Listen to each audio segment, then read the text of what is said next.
Hey, what's up? Welcome back dito sa ating channel dito sa Mobs TV. Alright, so tayo nagbabalik ulit mga babayan para sa isa na namang reaction video at ngayon ay gagawa natin ng reaction at ating pag-uusapan ang video mula sa channel ni Maharlika TV. At sabi nga po niya dito, no, China umiiwas na sa West Philippine Sea. Missile ng Amerika ayaw talagang alisin. Iyak ang China no, dun sa missile ng Amerika na nandito sa Pilipinas. Walang iba kundi ang Typhoon missile system, 'di ba? Dahil alam nila, mga tol, mga kababayan, na napakalaking problema po niyan. No, dahil napaka-alerto nila diyan, aabot sa mainland China 'yan . Diba? Dahil nga po sa Mutual Defense Treaty ng Amerika at ng Pilipinas. No, at pag kami ginawa silang hindi maganda sa mga barko natin, no, at may nangyaring hindi maganda sa mga personnel natin sa Coast Guard, maging sa Philippine Navy, yan pong Mutual Defense Treaty ng Pilipinas ay po pwedeng ma-activate. Okay, so medyo mag-isip-isip ka na talaga, China. No, at talagang kinakabahan itong China diyan po sa missile system na yan ng Amerika na nandito sa Pilipinas. Okay, so alamin natin itong video na to at ating pag-usapan, pero syempre bago ang lahat, please don't forget to subscribe. Pakilike naman po ang ating video ngayon at syempre maraming salamat at shoutout sa lahat ng mga patuloy na nakasuporta dito sa ating channel. Huwag na natin patagalin to, umpisahan na natin. Let's go! Maharlika TV. Dahil sa walang tigil na pambabraso ng China hindi lang sa West Philippine Sea, kundi pati na rin sa ibang bahagi ng South China Sea, nagkaroon ng isang mahalagang pagpupulong ang mga defense ministers ng ASEAN, kung saan mayroon silang matinding gagawin upang matugunan ang mga agresibong hakbang ng China. Nako, delikado na China rito. Kumilos na ang ASEAN countries, no? At ito pagtutulungan na ata nila itong China. No, palalayasin na ata dito sa sa katubigan sa South China Sea etong China. Ano kaya ang hakbang na ito? Ito na kaya ang magiging sagot upang mapigilan ang mga kabulastugan ng China? Yon. At North Korean Supreme Leader na si Kim Jong-un to the rescue sa Russia. Mayroon itong ginawa na labis na ikinatuwa ni Russian President Vladimir Putin. Ano kaya ito mga kapatid? May kaugnayan kaya ito sa nagpapatuloy na digmaan sa Ukraine? Bago tayo magpatuloy, para sa mga nais magkaroon ng tuloy-tuloy na update sa ating channel, i-hit nyo lamang po ang all ng ating subscribe button para lagi kayong manonotify sa bawat video na ating in-upload. Malaking bagay na po yan bilang suporta sa ating channel. Back to the video. Sa isang talumpati ni Defense Secretary Gilberto Teodoro Jr. sa ASEAN Defense Ministers Meeting Retreat sa Malaysia, hinimok nito ang mga bansang kasapi ng Association of Southeast Asian Nations o ASEAN na magkaisa laban sa tumitinding mga banta sa West Philippine Sea, kung saan binigyan din ito ang pangangailangan para sa regional na pagkakaisa upang mapanatili. Nakita niyo yung nakita niyo yung pagkakaiba ng barko ng Philippine Coast Guard sa Chinese Coast Guard. No, tingnan niyo maigi. 'Di ba? Unang-una, maliit talaga yung size ng Philippine Coast Guard kumpara sa barko nila, 'di ba? Pangalawa, meron silang ano ba tawag doon? Canyon ba 'yon? Yung nasa harapan no ng barko ng Coast Guard ng China. Samantalang tayo, wala man lang ata tayong kaarmas-armas yung mga barko natin, no? Kawawang-kawawa talaga. Kaya panahon na, no, na para i-upgrade din yung mga barko po ng Philippine Coast Guard. Ang kapayapaan at seguridad. Sabi ni Gibo mga kapatid, matagal nang napapanatili ng ASEAN ang kapayapaan sa anumang rehiyon mula panahong ikalawang digmaang pandaigdig. Ngunit ang kapayapaang ito ay nanganganib at maaring magkagulo dahil sa hindi pagkakasunduan sa mga pangunahing isyo. Sinabi ni Teodoro na ang mga banta sa soberanya ng Pilipinas at sa mga karapatan sa dagat sa West Philippine Sea ay hindi lang problema ng isang bansa o lugar. May epekto ito sa buong mundo at nakakaapekto sa pandaigdigang seguridad. Binanggit ng kalihim ng depensa ang kahalagahan ng ASEAN na manatiling nagkakaisa, hindi lang para sa seguridad ng rehiyon kundi para rin protektahan ang integridad ng internasyonal na batas. Masigasig ang Pilipinas na labanan ng agresyon ng China sa rehiyon. Sa katunayan, hinikayat ni Gibo ang ASEAN na palakasin ang kanilang kooperasyon bilang sagot sa mga hamon. Dapat daw na palakasin ang mga magkasanib na patrol, mga military exercises at pagpapalitan ng impormasyon upang mapalago ang tiwala sa ating mga puwersang depensa. Ang hakbang umano na ito ay hindi lang magpapatibay sa katatagan ng rehiyon, kundi magpapadala rin ng malinaw na mensahe ng pagkakaisa laban sa mga panlabas na banta. Nagbabala rin ng kalihim laban sa mga banyagang kapangyarihan na nagtatangkang paghiwalayan ng rehiyon at hinikayat ang mga miyembro ng ASEAN na maging mapagmatsyag at tanggihan ang mga panlabas na panghihimasok na maaring magdulot ng kawalan ng katatagan sa Timog Silangang Asya. Malaki talagang may tutulong ng mga magkasanib na pagpapatrol sa South China Sea at talagang ang ganitong mga hakbang ay kinakatakutan ng China. Halimbawa, noong nakaraang linggo, nagkaroon ng magkasanib na maritime exercises ang Pilipinas at France sa West Philippine Sea. Ang mga barko ng China na noy nasa paligid lamang ng lugar umiikot-ikot ay namataang nasa lagpas 120 nautical miles na ang layo nito mula sa EEZ ng Pilipinas. Alam nyo mga tol, mga kababayan, kung hindi talaga mapipigilan yung mga ginagawang aggressive na hakbang netong China, no, magdudulot talaga to ng isang malaking kaguluhan.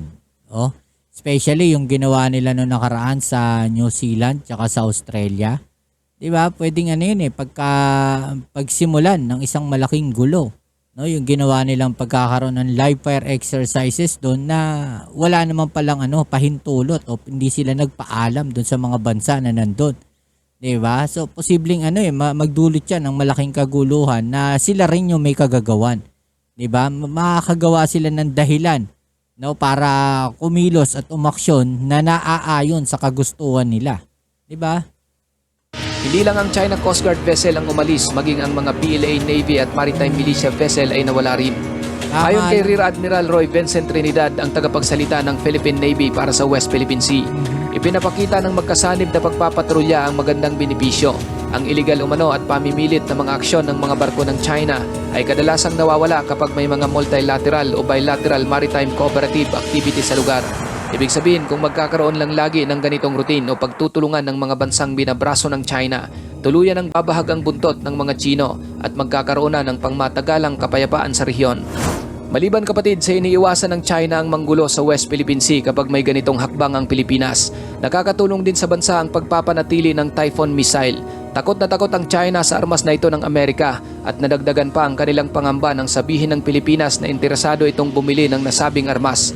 Pilit na inuutusan ng China ang Pilipinas na alisin na sa bansa ang Typhoon missile system ng Amerika at sinabi nito sa isang pahayag na paulit-ulit daw na binabaliwala ng Pilipinas ang mga pangako nito at kumikilos ng hindi tapat. Ngunit sa isang press briefing sa palasyo noong Huwebes, sinabi ni Presidential Communications Office Undersecretary Claire Castro, hindi nagbago ang pahayag ng presidente na manatili sa bansa ang Typhoon missile. Matatandaan mga kapatid na una nang sinabi ni Pangulong Marcos na ibabalik lamang ng Pilipinas ang Typhoon missile launcher sa Amerika kung ititigil ng China ang paghahabol nito sa West Philippine Sea at ang pang-aabuso sa mga barko ng Pilipinas. Ibabalik lamang daw niya ang armas kung ititigil na ng China ang pag-aangkin sa teritoryo ng Pilipinas, ititigil ang pang-aabuso sa mangingisdang Pilipino at bigyan sila ng pagkakataong mabuhay.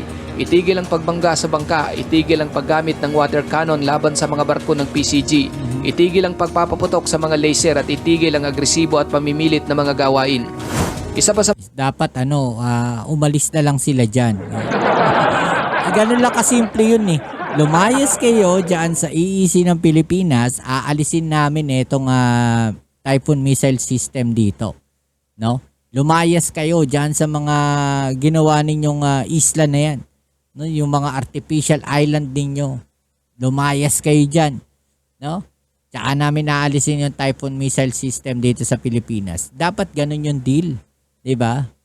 Sa mga hakbang ng Pilipinas na posibleng gagawin upang matugunan ang pambubuli ng China hindi lang sa dagat kundi maging sa himpapawid ay ang pagpapadala ng mga air assets mula sa Philippine Air Force para sumuporta sa ibang mga eroplano ng Pilipinas na nag-ooperate sa West Philippine Sea. Kasunod ng mga kamakailang delikadong galaw ng isang helicopter ng militar ng China sa nasabing lugar. Ayon kay Philippine Air Force spokesperson Colonel Maria Consuelo Castillo, ang posibleng deployment ng mga eroplano mula sa Philippine Air Force ay nakadepende sa desisyon ng mga nakakataas. Tuwing tatawagin daw sila upang mag-deploy ng mga air assets para suportahan ang ibang mga eroplano na nag-ooperate, maging civilian o military aircraft, kaya itong gawin ng Philippine Air Force. Dagdag pa ni Castillo, depende umano sa guidance ng mga higher headquarters. Ang hakbang daw na ito ay mangangailangan ng mga operational na konsiderasyon hinggil sa logistic at sustainment dahil malayo ang West Philippine Sea mula sa karaniwang operating area ng mga assets ng Philippine Air Force. Okay, so isa sa maganda dapat gawin ng ating gobyerno dyan, magtayo tayo ng mga military airbase, no? Especially dyan sa Palawan, di ba? or buhay na ba yung yung airbase sa diyan sa may bandang mga Bataan area, no? Maglagay tayo ng mga airbase diyan sa Subic, no? Okay na ba yung airbase sa Subic, mga tol? Kasi kung okay na 'yon, 'di ba? Pwede na rin 'yon. Buhayin natin yung mga airbase na 'yan. 'Di ba? Maglagay tayo ng airbase na malapit sa West Philippine Sea. Ganun sana, ganun ang gawin ng gobyerno natin, no? At saka nakakapagtaka lang minsan na nangyayari after ng mga insidenteng gano'n, gaya na sa eroplano ng BIFAR, nilapitan ng chopper ng ng China, 'di ba? Dapat hindi na natin antayin na mangyari yung mga ganung bagay. 'Di ba? Kung kinakailangan nating tulungan yung BIFAR na 'yan, tulungan. No, tulungan ng Armed Forces of the Philippines. 'Di ba? Ilang beses na ginawa 'yan ng mga Chinese na 'yan ng Navy, Chinese Navy 'Di ba? Ilang beses na nila ginawa 'yan na yung chopper nila pinangbubuli doon sa mga tao ng BIFAR.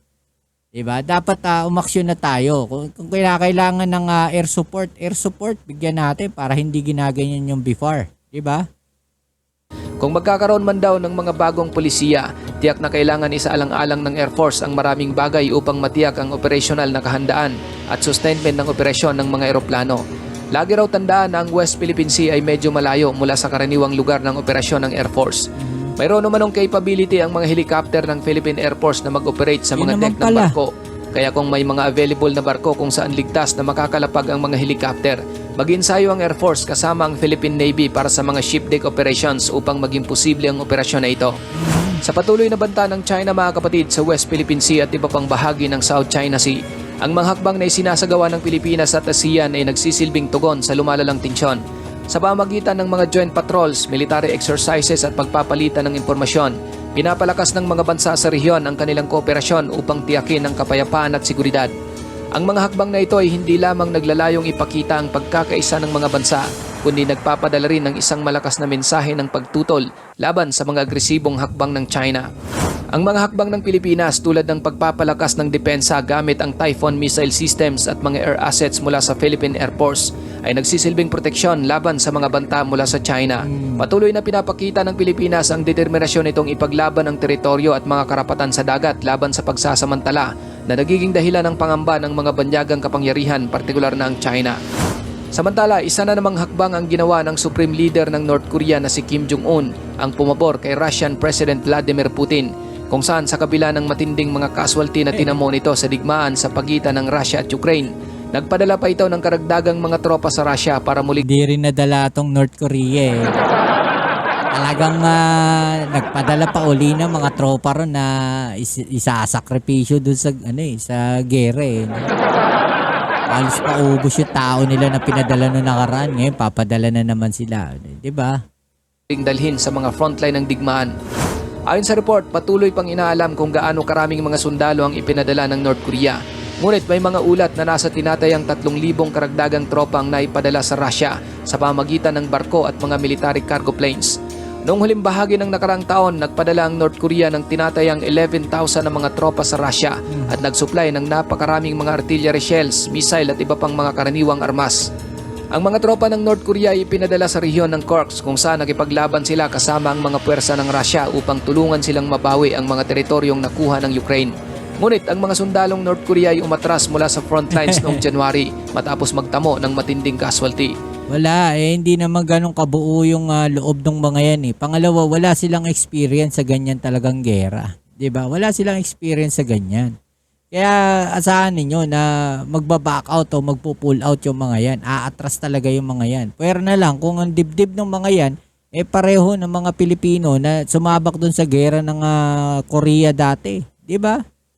Ayon sa mga opisyal mula sa Ukraine at Amerika, ang mga sundalong ipinadala ng North Korea ay mula sa mga highly disciplined na special warfare units ng North Korea. Ngunit hindi handa ang mga ito sa mga drone attacks, flat at open na mga battlefield sa Eastern Europe. Dahil dito, libu-libo ang namatay at nasugatan. Noong unang bahagi ng buwang ito, sinabi ng Pangulo ng Ukraine na si Volodymyr Zelensky na bumalik na ang mga tropa ng North Korea sa mga frontlines, isang pahayag na pinagtibay ng South Korean Spy Agency noong Huwebes.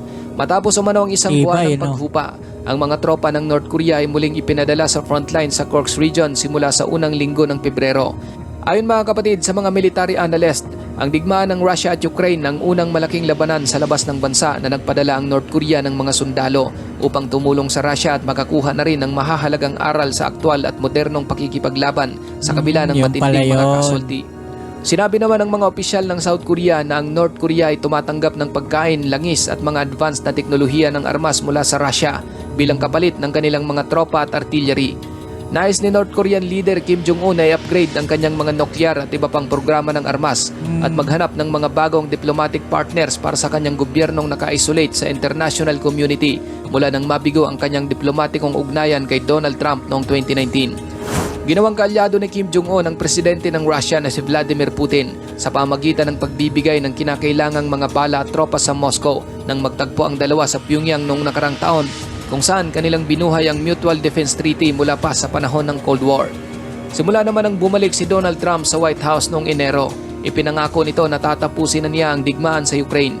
Nagbigay din siya ng pahiwatig na interesado siyang buhayan ng diplomasya kay Kim Jong-un. Ngunit hindi pa tumugon ang Pangulo ng North Korea. Ang suporta ng North Korea mga kapatid kay Russian President Vladimir Putin at ang pagpapadala ng mga tropa sa Russia para sa digmaan sa Ukraine ay nagpapakita ng patuloy na pagbabago sa geopolitics at ang pagbuo ng mga bagong alyansa. Ang mga hakbang na ito ay nagpapakita ng mga pagkakaibang interes at estratehiya ng mga bansa na may malaking epekto sa pandaigdigang seguridad at diplomatikong relasyon. Sa kabuuan, ang mga hakbang ng Pilipinas at ASEAN laban sa mga banta mula sa China at ang mga kaganapan sa Ukraine ay nagsisilbing mga paalala na ang mga bansa sa buong mundo ay patuloy na nakikibaka para sa kapayapaan, seguridad at kanilang soberanya. Yun naman kasi talaga, no, para sa lahat naman na gano'n na ang baga iniisip.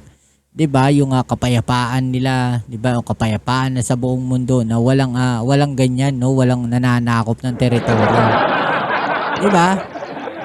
Lahat naman tayo gusto yung gano'n na payapa lang, no, magandang trade relations, 'di ba? Walang nanggugulo, walang nananakop ng lupa, karagatan.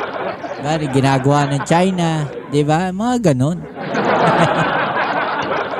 Ano masasabi ninyo sa mga video na to, sa mga balita na to, mga kababayan? I-comment down sa ibaba ang mga opinion at atin yung pag-usapan. Alright? So yan, muli maraming salamat sa lahat ng mga patuloy na nakasuporta dito sa ating channel. Kita-kits tayo sa ating next video upload. Please don't forget to subscribe, like, share, at comment dyan sa comment section. Huwag nyo rin kakalimutang suportahan po ang channel ni Maharlika TV. Peace. I'm out.